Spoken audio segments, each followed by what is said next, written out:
Muy buenos días. Nos encontramos en este su programa Magazine Diversidad Contigo, un programa donde cada uno de los televidentes puede dar sus aportes, sus saberes, mis saberes y nuestros saberes. En esta mañana de hoy nos encontramos con unos expertos en el tema de diversidad étnica y cultural. Ellos son el doctor Ángel Moya, la doctora Xiomara García y la doctora Edith Guardia. Cada uno de ellos en este panel nos van a estar hablando de este tema. Iniciamos entonces con la compañera Xiomara. La doctora Xiomara en esta mañana nos va a contar un poco sobre cómo ha permeado el mestizaje en el municipio de Carepa y específicamente en la institución educativa Luis Carlos Galán Sarmiento. O sea, ese valor agregado que le da el mestizaje a la diversidad étnica. Doctora Xiomara, bienvenida. Bueno, muy buenos días, gracias Cecilia. El mestizaje desde Luis Carlos Galán, del municipio de Carepa, o de Urabá, podemos decir Colombia, porque es que nosotros somos diversos por historia. Nosotros podemos hablar, aquí no hay raza pura, aquí no hay negros puros africanos, aquí no hay europeos puros africanos. La diversidad étnica es una riqueza porque nos caracteriza y nos hace reflejar un valor que es el respeto hacia la diferencia. El hecho de ser diverso nos hace ser diferente y el hecho de ser diferente hace que uno respete al otro, porque no se pretende que todos seamos igual.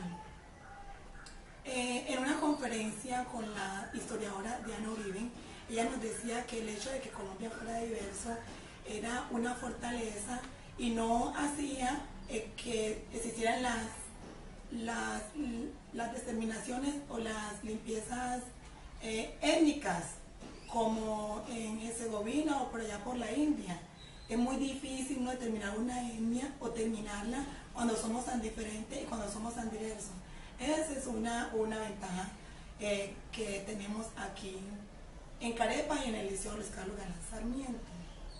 Bueno, doctora Xiomara, ¿cómo en términos educativos y formativos, los niños y las niñas que atendemos en las instituciones educativas, ¿cómo es ese aprendizaje? O sea, ¿en qué lenguaje le hablamos a los niños para que ellos aprendan todo este tema de la diversidad étnica y cultural? ¿Cuál es el lenguaje que el maestro utiliza en el aula para que este niño aprenda a vivir con la diferencia y el respeto hacia el otro?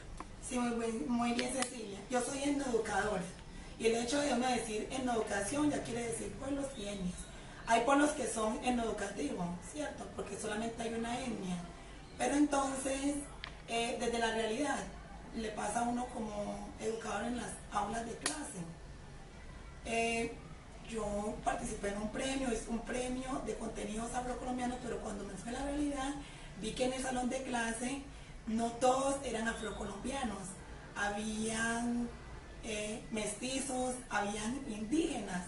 Entonces me tocó totalmente que cambiar el lenguaje, y en eso que yo decía anteriormente, era el respeto por esas costumbres que tenía cada uno de los niños y el contenido que se les va a enseñar. Uno tiene que ser diagnóstico en clase para que los niños a uno le puedan asimilar ese contenido, porque yo por la diversidad étnica y por la cultura, cada uno viene con una enseñanza muy diferente desde su casa. Entonces, por ejemplo, los patrones de crianza, no es lo mismo patrón de crianza, como cría una familia afrocolombiana, como cría una familia indígena, como cría una familia mestiza. Entonces, desde ese diagnóstico me tocó que enseñarle a los niños algunos contenidos afro. Por ejemplo, yo decía, la danza. Entonces, para los indígenas, la danza tienen como contenido, como conocimiento, ellos manejan un solo ritmo. Entonces los niños manejan un solo ritmo, no manejan tanta diversidad o tanto movimiento como lo manejaban los niños afros, que se les hacía un poquito más fácil porque era que estaban en su contexto. También con los peinados. Entonces era totalmente un revuelto ahí que se ve en el aula. Hay muchos prejuicios en el aula en cuanto a esa diversidad. Entonces todo el mundo se veía las caras y todo el mundo se veía diferente. Y en eso muchos niños jugaban al otro, pero era por eso, porque todo era diferente y la idea era, que hay que implementar ahí? Es que el uno respete al otro por el hecho de ser diverso, por el hecho de ser diferente. Y me ha pasado mucho, me ha pasado bastante. ¿Qué hago yo cuando llego? Inicio a identificarme yo y luego se identifican ellos. Muchas gracias, doctora Xiomara. Compañera Kelly. Bueno, tenemos a nuestra invitada especial también, a la doctora Edith Guardia.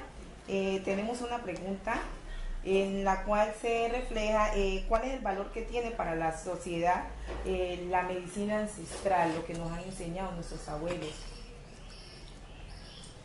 Sí, buenos días. Para mí es un orgullo que me hayan invitado a este programa, a este su programa. Y en el caso de la medicina es muy importante de todos los ámbitos, ¿ya? Y la diferente, cada etnia, pues, así mismo aplica su medicamento. Por ejemplo, en el caso de los afro, cuando sentimos un dolor de cabeza, acudimos y ya no acudimos a la pastilla, porque vemos que en realidad la pastilla no nos hace tanto efecto. Ya buscamos el sauco, buscamos otra planta que nos pueda servir. También un dolor de estómago. Cuando sentimos un dolor de estómago, ya acudimos también a buscar una planta, porque en realidad esa es la verdadera medicina que nos sirve a nosotros.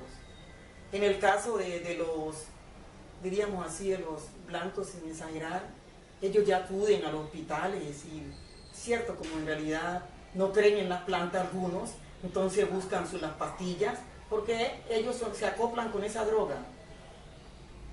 También cuando sentimos, por decir, un dolor que nos duele el pie, ya calentamos un agua o hacemos un aguasal, nos sobamos, porque nosotros creemos en esa medicina, le tenemos amor a esa medicina y sabemos de que ella nos va a servir.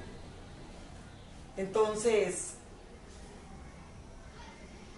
y para los indígenas, cuéntenos, ¿qué conoce usted, qué hacen ellos frente a la parte de esa medicina? ¿Qué medicina utilizan ellos? Los indígenas también utilizan plantas. Ellos utilizan sus plantas, ellos la organizan a su manera, en la forma que ellos saben utilizarla, de esa manera la usan, ¿ya? Bueno, díganos, ¿qué mensaje le daría usted a los estudiantes de la institución Luis Carlos Galán Sarmiento para que los niños se motiven como por conocer todo lo relacionado con las plantas medicinales? ¿Qué tiene que ver eso con lo uno con lo otro? Entonces, como, ¿qué mensaje le daría usted a ellos como para que ellos se interesen por conocer todo eso? En primer lugar, yo les diría a los estudiantes que como primer paso pongan mucho cuidado a las explicaciones de los docentes, porque ellos son los que nos guían. Nuestros padres también nos enseñan, nos van inculcando el valor de la medicina. Bueno, el valor de la medicina, y por ende a veces no la ponen en práctica. Entonces yo les pediría a ellos que tengan un poquito más de paciencia y que pongan cuidado a las explicaciones, porque eso nos puede servir de mucho. ¿Y qué consejos, por ejemplo, a los docentes?